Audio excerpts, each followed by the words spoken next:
श्री राम समर्थ. सद्गुरू श्री ब्रह्मचैतन्य गोंदवलेकर महाराज यांचे प्रवचन 27 मार्च. प्रपंचातले सुखदुःख हे केवळ जाणीवेत आहे. प्रापंचिकाच्या मनात नेहमी एक शंका येते की खोटे करूनसुद्धा जर सुखी होता येते तर तसे करायला काय हरकत आहे.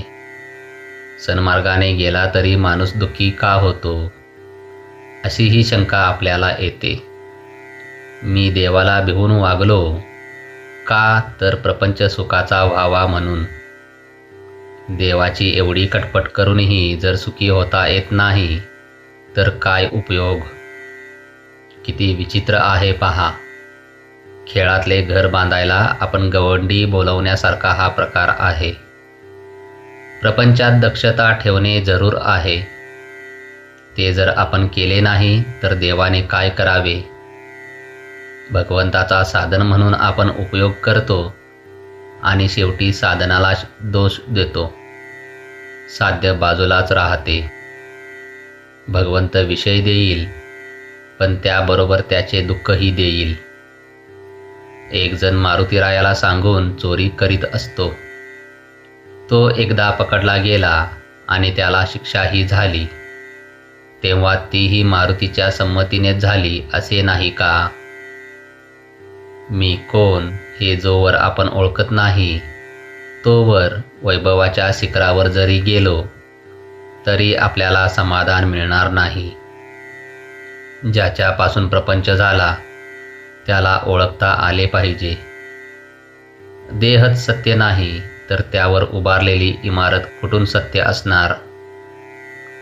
ठिगळे लावून आपण आपला प्रपंच करतो, मग त्यात कमतरता आल्याशिवाय नाही राहत. कोळसा उगाळून पांढरा रंग मिळेल हे म्हणणे जसे वेडेपणाचे आहे, तसे प्रपंचात सुख मिळवीन हे म्हणणे आहे. सुखदुःख हे जाणीवेत आहे.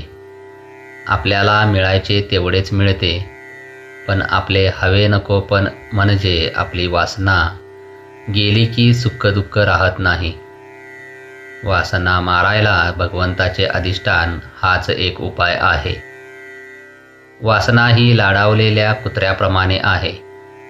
तिला नुसते हळहळ करून ती बाजूला जात नाही. पण तेही बरोबरच आहे, कारण आपणच तिला लाडावून ठेवले आहे. म्हणून भगवंताच्या पूजेच्या वेळीसुद्धा ती देवघरात येते.